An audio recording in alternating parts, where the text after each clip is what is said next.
Welcome back. And as said, my guest is Steve. And as always, you are welcome to ask questions on workshop. And probably it's possible if you are in place in the Telia Tech Day event, then DigiDay event, then you can find Steve probably around here and ask more questions. But to the topic of Wi-Fi and 5G. For me, somehow kind of like all of these mobile data technologies have been like it's a phone plus something. And now I understand that actually 5G being the kind of like the data network brings us not only just like always a bit faster mobile data, but it also brings the way to integrate that into local networks so the devices can somehow cooperate. How does or would that work? Well, it's an interesting question, and it's one that I'm finding I'm hearing more and more often. The bottom line is 5G will not take over Wi-Fi, and Wi-Fi certainly won't take over 5G, because there are some fundamental differences between the technologies. If we just start with, at the simplest level, the first and most obvious difference between the two is coverage. So 5G has a significantly greater coverage model. The signal and the waves are transported far further than you get in a Wi-Fi network. So you would argue that 5G has an advantage in that case. You know, a Wi-Fi network is still pretty much a localized network for connectivity. The second difference between the two, of course, though, is the deployment of each of the technologies. And to deploy a 5G network is incredibly complicated. Whereas with Wi-Fi, it's very simple these days. We all do it, and we all have it in our homes, as well as the places that we work. It's very simple and very fast to deploy the network. So in that obvious case, you would say Wi-Fi has a particular advantage.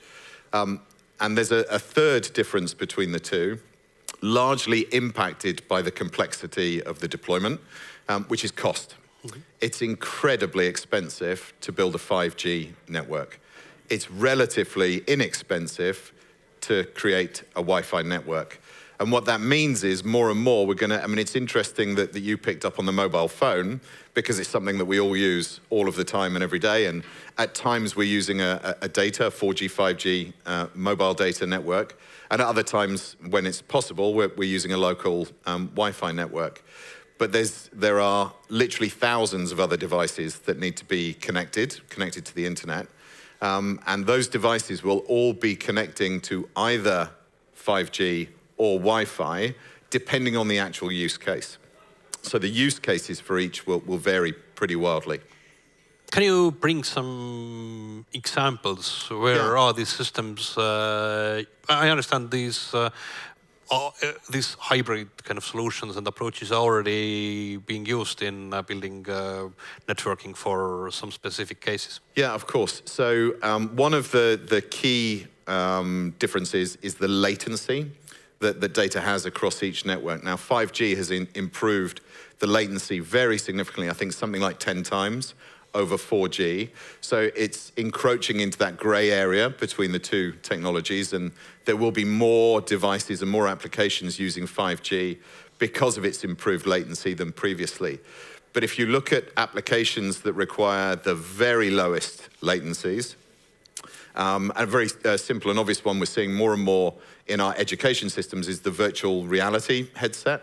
That's something that needs instant response, so that it's driven by the very lowest latencies. And you could argue that in the education environment, it might not be the most mission critical type of deployment.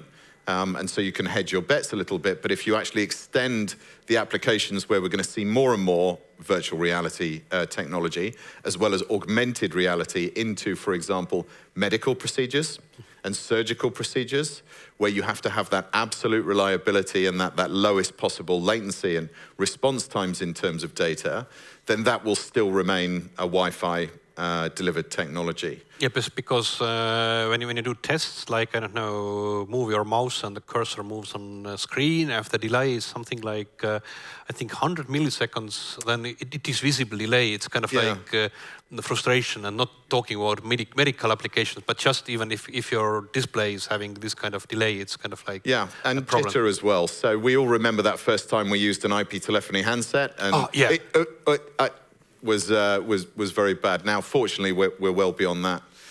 There are other differences between Wi-Fi and 5G that are really significant in terms of deployment models as well. So an obvious one is mobility. You're typically going to be a lot more mobile using a cellular or 5G signal. And also the amount of area that a single signal can cover as well. And a great example of making the right choice for a type of technology connectivity is agriculture. Now, it seems an unusual thing to talk about agriculture when we're in an IT-centric and a digital conversation. Agriculture these days is mostly IT. So. I think we're all realizing the impact of climate change.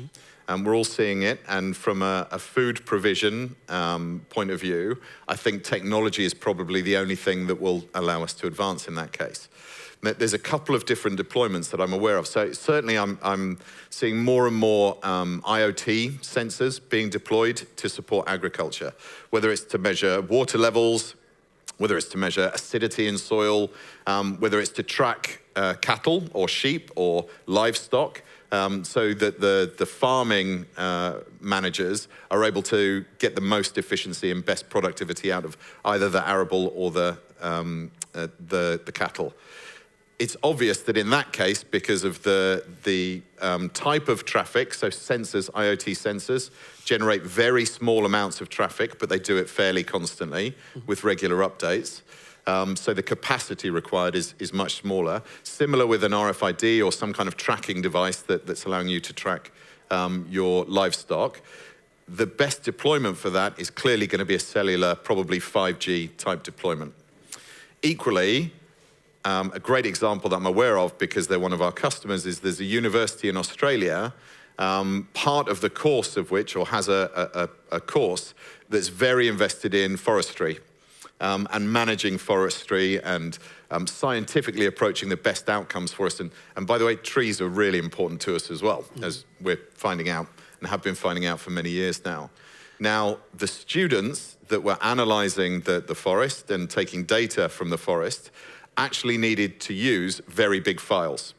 So while it would have been far more convenient to use a cellular connectivity, because of the size of the files and the amount of data that needed to be transported back and communicated, they had to make the decision to actually deploy Wi-Fi around a forest. So I mean, it's a joke that we have in the company that while everybody else was trying to build smart cities, we were building a smart forest. Okay.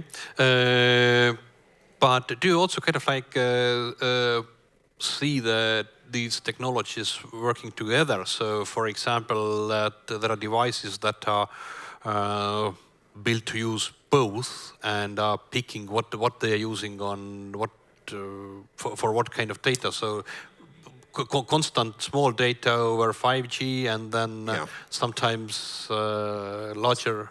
So we'll get into what happens next, perhaps in a moment. Yeah, okay. But being here in Tallinn, in Estonia, I've seen for myself the perfect example of technology being used in that way. So everybody's aware of, I hope, the Starship deployment. Yeah, we are great fans. The small electronic trolleys. That help them always on the streets and whatever. I've been here for 2 days now, or today's my second day, and people tell me they're everywhere. Unfortunately, them having told me that means I'm now spending all of my time staring out of windows looking to try and see one. Hopefully, I'll bump into one on the way back.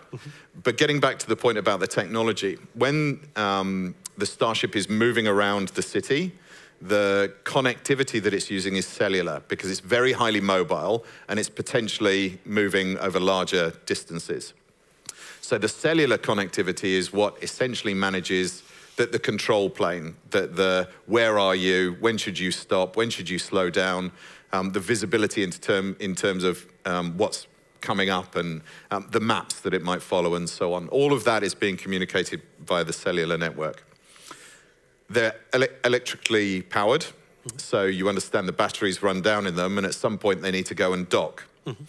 And when they go and dock to recharge, they're actually at that point connecting to a Wi-Fi network to download and upload massive files with the massive amount of data that they've collected.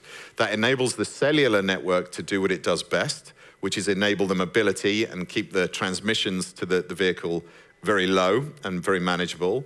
And it allows the Wi-Fi network to do what it does best in terms of moving the large files and transferring large files between the two. Okay, thanks.